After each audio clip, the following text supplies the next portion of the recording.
After my mom passed away, my dad rushed into marriage a month later, and despite the pain, I tried to be cordial until the truth about Nicole finally came out. I'm Sarah, 27 years old, and for the longest time I thought my family was as normal as it gets.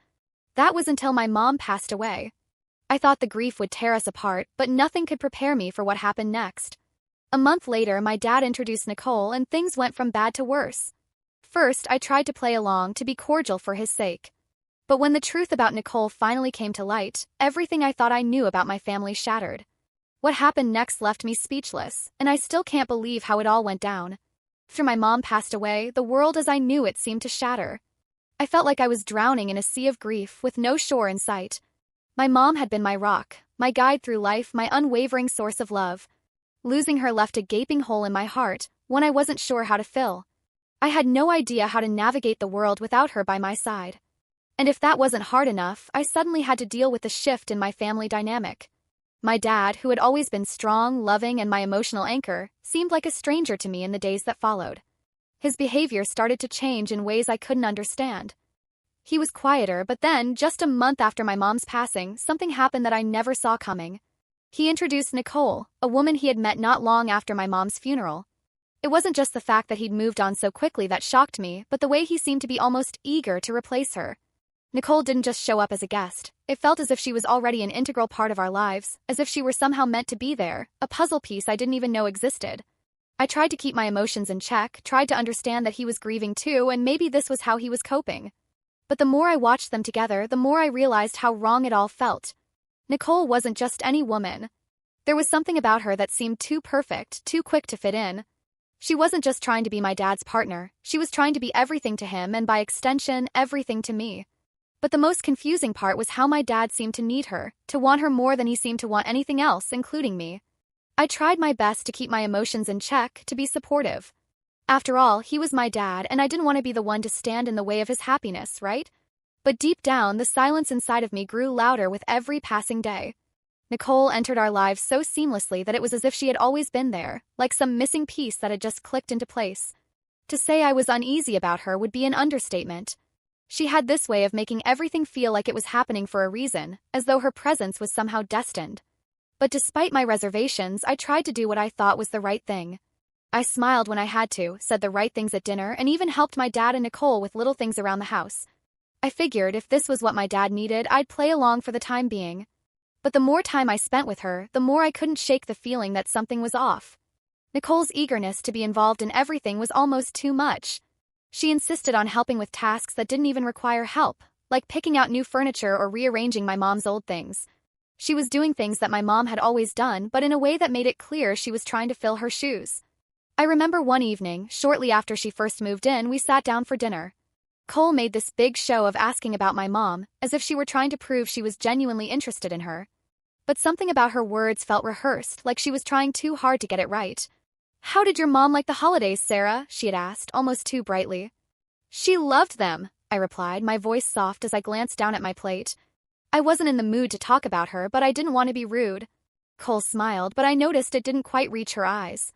"That's nice," she said. "I hope I can make holidays just as special for you." I could tell my dad didn't notice how forced the conversation was. He was too busy, too wrapped up in his new relationship to see what was happening. But I couldn't ignore the growing discomfort inside of me. It was clear that my dad had moved on, and maybe that was okay. But Nicole's sudden presence in our home, her attempts to mold herself into a perfect replacement, wasn't something I could just accept. I didn't know how to express it, though. Every time I tried to bring up how I felt, my dad dismissed it, brushing it off like it was nothing more than a phase. "Nicole's a good woman, Sarah," he'd say. "She's here to help, and I think you'll find that she's just what we need right now." I didn't want to seem like the bad guy. I didn't want to be the daughter who couldn't accept her father's happiness, but everything inside me screamed that this wasn't right. The worst part? I couldn't quite put my finger on why I felt so uncomfortable. Maybe it was the way Nicole insisted on everything feeling perfect, or maybe it was the fact that my dad had seemingly erased my mom from the equation so quickly. I tried to keep up appearances for the sake of my dad. I smiled, I laughed, and I did my best to pretend like everything was fine. But deep down, I felt like an outsider in my own family. And it didn't help that I was slowly starting to realize that the more time Nicole spent with my dad, the less I was needed. The less I mattered. I remember the day everything started to unravel. It was a typical Sunday afternoon and I had just finished doing some laundry. My dad and Nicole were in the living room talking about plans for a weekend getaway. I had gotten used to the sound of their voices by now, the easy way they chatted about mundane things like which restaurant to go to or what show to binge watch. But that afternoon, something felt different. I had just walked past the living room when I overheard a conversation that immediately made my stomach twist. My dad was talking about the upcoming trip, and Nicole's voice was unusually low. I couldn't make out all the words, but I could hear enough. Something didn't sit right with me. "I don't know if I can handle it," Nicole said, her voice almost a whisper. "I'm not sure I'm ready to be in a real family again. I don't know how Sarah will take it when we finally—" That moment I froze. I couldn't hear the rest of what Nicole said, but my curiosity got the better of me. I knew I shouldn't eavesdrop, but the tension in her voice was impossible to ignore. I stood still, hoping for the conversation to continue, but just as I was about to leave, my dad spoke. "Don't worry, sweetheart. Sarah just needs time. She's grieving and she's going to be fine. You're the one who needs to be ready for the next step. It'll all work out." The words hit me like a ton of bricks. It wasn't just the idea of my dad so easily dismissing my feelings, it was the way he talked about me like I was some burden he needed to deal with. It made me feel small, like I wasn't a part of this family he was so eager to build with Nicole. That moment, I realized something much deeper was at play. Later that afternoon, I was in the kitchen when I saw Nicole's purse on the counter. It was something she never left behind, but that day it was lying there, open. Curiosity gnawed at me, and I couldn't help myself. I reached for it just to see if anything had fallen out. I had no intention of snooping, but as I glanced inside, I saw something that immediately made my heart stop. 2 photos. One was of my dad and Nicole posing at a restaurant looking all smiles. But the other? It was a picture of my mom. A photo I had never seen before. I felt my throat tighten as I picked it up, staring at the image of my mom at what appeared to be a family gathering, but it was the timing that made me freeze. My mom had passed away just a month ago. Something wasn't adding up. How did Nicole have this photo of my mom? It wasn't like she had access to our family photos. But then, a sinking feeling settled in my chest. Had she been with my dad before my mom passed? Had this been going on behind my back the entire time? I put the photo down carefully and walked away, my hands trembling. I needed answers, but I wasn't sure where to begin.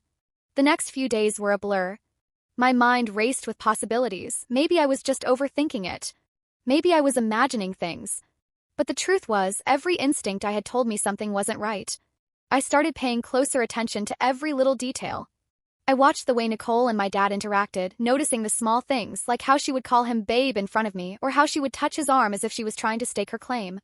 It wasn't just a relationship. It was something deeper, something calculated. But what exactly? I had to know the truth, and I would find it no matter how long it took. It wasn't long before everything began to fall into place.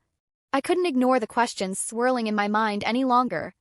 One evening, when my dad and Nicole were out for a dinner date, I decided to take matters into my own hands. I had to know what was really going on. I began by going through old family albums in search of answers. I pulled out the picture of my mom that I had found in Nicole's purse and compared it with other pictures in the album. I flipped through the pages, trying to find something, anything, that could explain why Nicole had this photo. That's when I found it, a picture of Nicole, my dad, and my mom all at a gathering together. I felt my stomach churn as I stared at the image. My mom, looking perfectly healthy, smiling beside my dad. But then I noticed something in the background, a detail I hadn't paid attention to before. In the corner of the photo, Nicole was there too. She was standing closer to my dad than I ever remembered, her arm casually draped over his shoulders. Didn't take much to piece the puzzle together. I needed confirmation, and the truth hit me like a punch to the gut. I had been so blind to what had been happening right under my nose. Cole had been involved with my dad long before my mom passed away. It wasn't a simple case of him moving on quickly, it was a case of him already being emotionally attached to her while my mom was still alive. He had been carrying on a relationship with her while my mom was fighting for her life.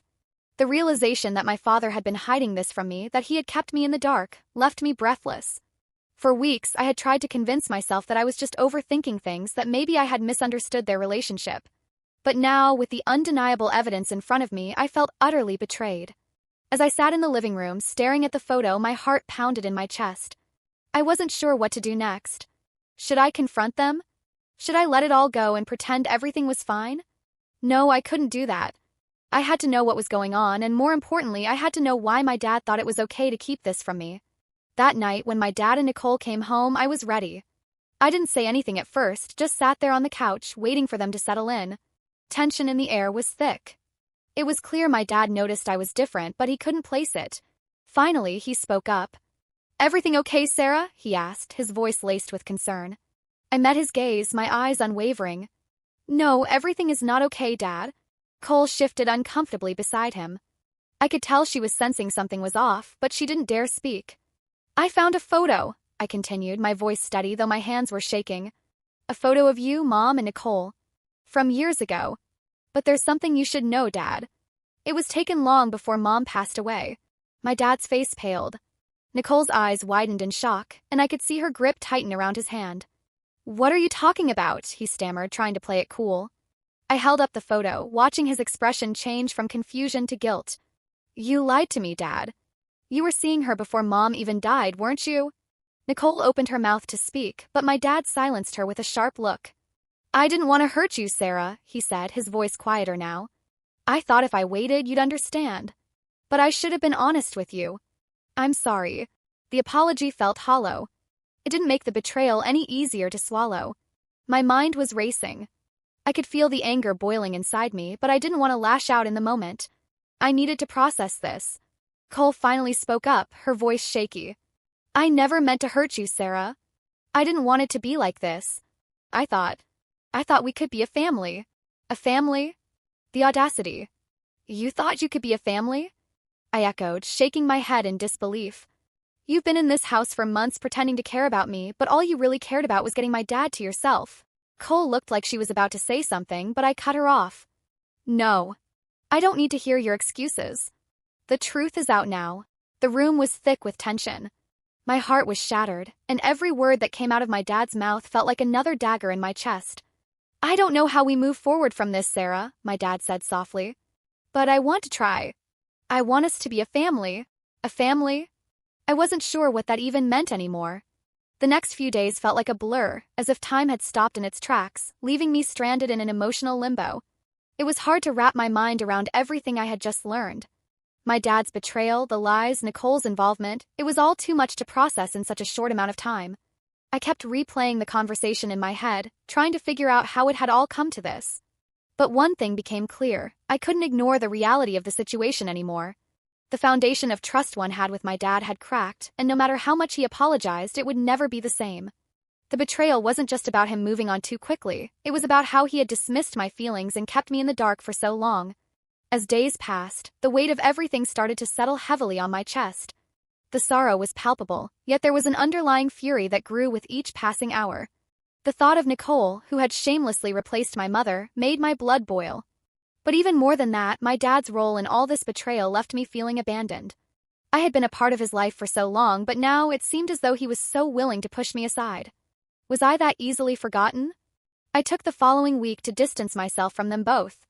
I spent long hours in my room reflecting on what had happened. My emotions were a tangled mess of anger, confusion, and deep sadness. I didn't know how to process what I had just learned.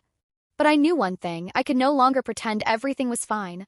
Finally, after what felt like an eternity, I gathered the courage to speak with my dad. I had been avoiding him for days, but it was time. The longer I let this fester, the harder it would be to find closure. I couldn't keep pretending to be okay with his decisions. My heart wasn't ready to forgive him. But I had to make him understand the depth of my hurt and disappointment. When I confronted him, he looked like he'd been expecting it.